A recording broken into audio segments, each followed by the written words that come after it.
our community friends from Capcom was kind enough to showcase a deep dive look into the Resident Evil sense of dual style gameplay, starting the game's two main protagonists, that would be both Grace and Leon as Kennedy.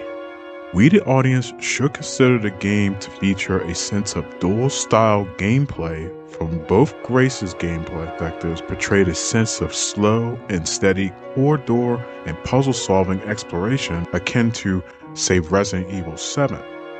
While Leon's portrayal is much more chaotic and action based with a large range of zombie infected encounters to seek your finely sharpened hatchet into.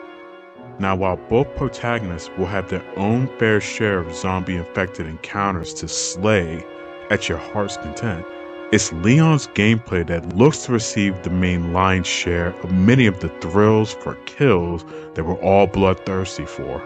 And from the look of things, buckets of blood will be mopped up from what this hardened man is capable of now. Just observing from this new gameplay footage, Leon has grown to become noticeably more brutal, with displays of close-up camera execution-style killings mostly involving the explosion of his current victim's skull. Players are also granted the ability to retrieve discarded weapons left behind from attacking victims, be it a projectile or melee weapon. But as for right now, it's currently unclear if those discarded weapons are only a one-time use weapon or not. I have a sixth sense of things about this, that most likely that's going to be the case, but we'll find out for sure soon enough. One of the more interesting aspects of Resident Evil Requiem's enemies is the idea that the attacking zombies have lived-in background story habits and occupations.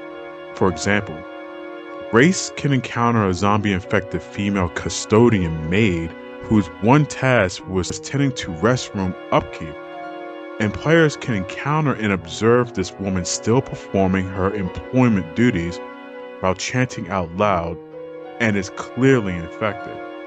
Capcom states that players can expect to encounter many varied zombie scenarios like this custodian maid throughout the entire game, and that the majority of them provide small bits of plot revealing backstory of the Resident Evil universe, something we can all look forward to exploring in depth. Resident Evil Requiem shall grant players the freedom to choose between two camera perspectives.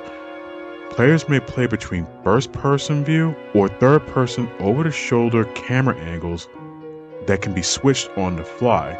And as additional product placement cosmetic bonuses for all the players, Capcom has partnered with wristband watch manufacturer Hamilton, a Kaliki Field Autochrono wristband piece exclusive to Leon S. Kennedy, and a pan-European automatic watch band for Grace.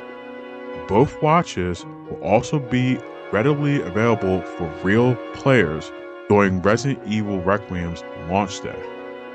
And along with that, Capcom has also partnered with exotic car manufacturer Porsche to feature a custom-made Cayenne Turbo GT sporty SUV as Leon's main brand of transportation.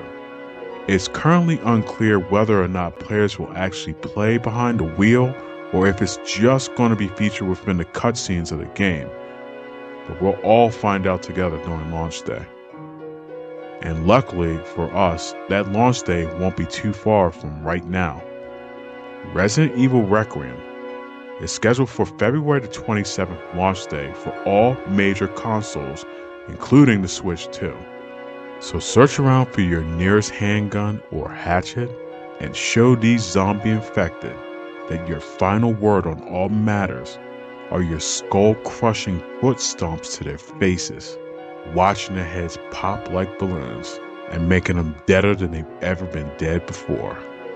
And with that being said, I am Musical Weapon. Come back again. We'll do this again.